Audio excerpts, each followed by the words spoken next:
Hello and welcome back. So this is another anti-haul or not video where I am discussing new makeup releases and my thoughts on them. A lot of people do these type of videos, so let's get into it.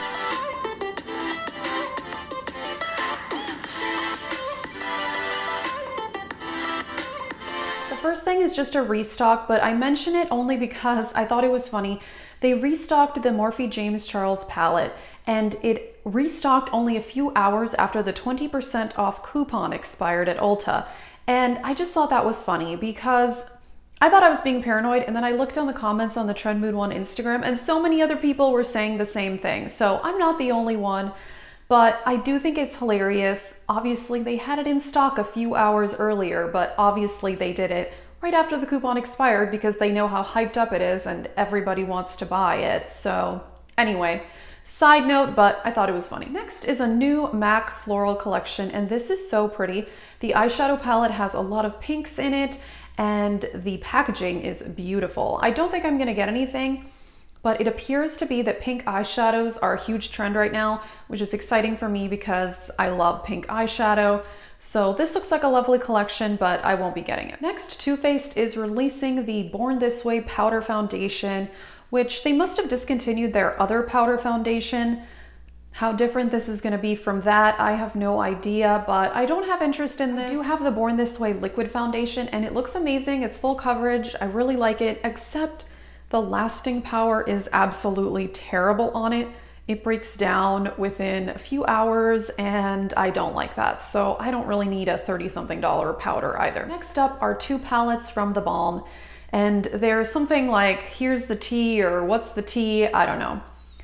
I used to love The Balm, and it used to be one of my favorite brands, but after trying other eyeshadows, I did not think their formula was that amazing, although maybe they have improved it by now. However, I think that this is super gimmicky because, first of all, one of the palettes, the pans are in the shape of teacups, which is cute, but if you're me and you get like driven crazy by abnormally shaped pans, I don't like that. But the most ridiculous part is that it has two primers in each palette, and powder is gonna get in those. I just do not like it when people combine cream products and powder products in a palette without any separation. And I don't know, it just seems unnecessary. There's so many good eyeshadow primers already out there. The Balm has one. I used to have it. I don't know if they still have it, but I don't know. I think this is gimmicky, but yeah, no thanks. Next up are two restocks as well from ABH. So for the holiday, they released $60, 10 liquid lipsticks combined in a kit. And for me, that is so many lipsticks to get at once, especially liquid lipsticks, because those go bad quickly. Although I do have an ABH liquid lipstick and I do like the formula. However, I just think for me, buying 10 at once would be totally wasteful. So I wouldn't be getting that. Although they are restocking their 4 palettes for $90, which is the Soft Glam, Modern Renaissance, Subculture, and Prism. I already have Soft Glam, and sadly Modern Renaissance and Subculture, some ingredient irritated my eyes, so I got rid of those. Although I really liked them, sadly, so I wish that hadn't happened, but oh well. This does seem like a really good deal though. I think it's a great deal. I would consider getting it if I already knew that I couldn't use the Modern Renaissance and Subculture. However, I think it would have been slightly better if instead of Prism, they had included Norvina palette. That would have been better. But I do have Soft Glam and Sultry, and I really do like them. Next up, ABH is releasing a spring collection with eyeshadow quads, liquid lipsticks, and lip glosses. Honestly, the quads, I'm disappointed. I think they should have been more colorful. They're very neutral. There's like one light blue and the rest are browns. Why? It's so boring. I don't know. ABH has some beautiful singles like Pink Champagne. That would have been perfect spring color, or releasing new ones. So I wouldn't get those, but I am into those lip glosses, although I'm not going to get them because the ABH lip glosses have expired very quickly on me, so I don't think I would buy any more, even though I am wearing Toffee right now and I love the formula. This one hasn't expired yet, but the last two I had went bad within about 6 to 9 months. So I don't think I'd get any more, but these iridescent lip glosses are beautiful. And I just bought a duochrome iridescent lip gloss from NYX. I ordered it from Ulta. I haven't gotten it yet, but I am super excited because I have been wanting like a duochrome lip gloss for a while. So yeah, I don't need the ABH ones, but I think those are really pretty. MAC is releasing some 12 pan eyeshadow palettes. 2 are super neutral. 1 is really colorful, and I think the colorful one is really pretty. I didn't see a price on the Trend Mood Wand Instagram for these, but I have a feeling they're probably $50, maybe even more than that. I used to love MAC eyeshadows, and I still like them, but I just think there are even better quality, if not just as good, eyeshadows for a lower price, whatever. Yeah, basically I think MAC eyeshadows are overpriced, so no thank you, but the colorful one is really nice. Next thing I think is kind of hilarious. Too Faced is collaborating with Erica Jane, who was apparently a Real Housewife, and it's the Pretty Mess collection. First of all, those eyeshadow pans all wonky, no thank you. I don't know, this is not appealing to me at all, but I will confess that I used to love watching The Real Housewives. That was like, that and any other ridiculous reality TV was my go-to for stress relief, I guess you could say, a few years ago. It's been a long time since I watched that show, so she was not on it when I was watching. Yeah, I can't imagine watching that show now. It was so ridiculous and over the top. And I did look up this Erica Jane, and she has a song. You can watch it on YouTube. If you want to get entertained, please watch this. It's so ridiculous. Her whole song is like, oh, it's expensive to be me, and it's so bad. I mean, it was hilarious. So I would not buy this, but I recommend you listen to her song for entertainment value. Alrighty, Physicians Formula is releasing more butter bronzers and a butter blush. I am glad that they're expanding the range on this. I have the original butter bronzer and I do like it, but it is quite light. It barely shows up on me, so I think it's good that they are expanding this range. They're calling it a sculpting bronzer though, which I don't know. It's like, well, couldn't you just use it as a bronzer? Why do you have to sculpt with it? I don't know. Neither here nor there, but I do not need this, but I am glad that they are making more colors in it because it's a really nice formula. Although I haven't tried the butter blush, but the butter bronzer is good. Next up, Colourpop is collaborating with Kathleen Lights for some pigments. So first of all, pigments, the colors look beautiful, but I have pigments and I never reach for them. And I just think nowadays metallic eyeshadows that you can get in a regular pan are so beautiful and metallic that I don't need the hassle of a pigment because it takes more work and I'm just too lazy. So I don't want to buy any more pigments. I do think it is funny though, every time, I love reading the Trend Mood One comments. If you guys do, let me know.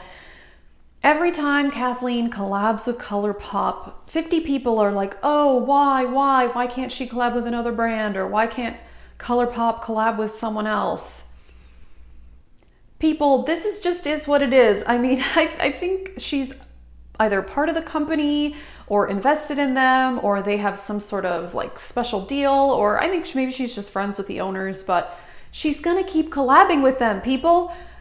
She's making bank, so it's not gonna stop. It just is what it is. The gurus, they each have their little brands and collabs, and it's gonna keep happening. So, is what it is, but it will not stop. This next item is something I think I would have bought if it had been released 3 years ago, and that is that Violet Voss is coming out with a mini of the Holy Grail palette. It is $18. The Holy Grail palette was so popular on YouTube 3 or 4 years ago, and I did really want it. It was one of the first cranberry red, gold, very warm toned palettes. Definitely it was in the beginning of that craze with warm tone neutrals, and I'm sure it's a great palette. I don't have it, but the color scheme was beautiful, and I did want it several years ago. This was super popular. I don't understand why they didn't release a mini several years ago when this palette was super popular. I just think now this is way too late to the party, and I wouldn't buy it because I have all these shades over and over again.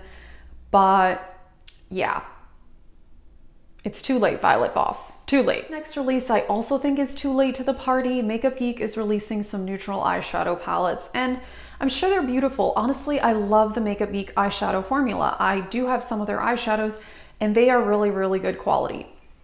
But all they release are neutrals. They did just have that palette with a pop of green in it, which that looked pretty, but again, it was still mostly warm neutrals. I don't know. I think that Makeup Geek is a little behind the times. And I like the brand, and I mostly like Marlena, although I did not like in that video that she made where she was basically kind of insinuating that beauty gurus are the reason that Makeup Geek is not doing that well because they're all pretty much promoting Morphe, but I don't think you should blame your problems on other people. I really did not like that. If you want to improve your company, you should improve your marketing and your products. So that rubbed me the wrong way, but I still do like the company and I would buy stuff from Makeup Geek, but I just think their releases are super repetitive. Nude Sticks is releasing 3 liquid highlighters, $28, and I am down to 1 liquid highlighter. So when I finish that, I actually would consider getting this because it has a wand. I was saying this in my Project Pan video. I want more liquid highlighters that have a wand, because I mix it in with my foundation and it's so much easier to do that than with a squeezy tube or with a pump. I don't know. But at the same time, I'm pretty sure liquid highlighters are even common at the drugstore now. I could probably get one from Wet n Wild that would probably be just as good. So I don't know that I'd actually get this, but I think the packaging is very good. Kylie is releasing a Valentine's Day collection. I've never bought from Kylie. I don't know that I would. If I did, it would be purely out of curiosity, just to buy one thing, see how it is. But yeah, most likely I wouldn't. But I do think that this palette is really pretty because it is pink eyeshadows and I love pink eyeshadow. So I'm happy that that is a trend, although I would not buy this, but this is one of the best color stories I've actually seen from her palettes. So I do think that is nice, but it's not for me. Last up, Colourpop came out with mascaras. They're $8 and they come in a bunch of different colors. At first when I saw this, I thought, ooh, I really want to get those. But then I just realized for me, colorful mascara is one of those aspirational makeup products. I used to own colorful mascaras, but they never look that colorful on me. They just look brown because I have super dark, almost black eyelashes. So they just don't really show up very colorful. I feel like colorful mascara stands out more on people with blonde eyelashes. So I don't think I would get them purely because of that. There is a black one, but I've already seen reviews saying that these flake and I hate flaky mascara, so I will not be purchasing these. But I do think it's nice that Colourpop is expanding their range. I mean, they now pretty much have a full face of makeup, I think. Foundation, concealer, powder, mascara, eyeliner. They pretty much have everything now, which I think is great. I do love Colourpop. It's one of my favorite brands, but I just do not want the mascara. Alrighty, that's it for this anti-haul or not. Let me know what you think of these releases. I just realized that basically I don't want any of these, which is probably good for my pocketbook. But I do think some of the releases are nice. I'm enjoying the pink eyeshadow trend. And I do like to see more colorful palettes in general, but overall, none of these are really sparking my interest, which is a good thing. And let me know what you think, and thanks for watching.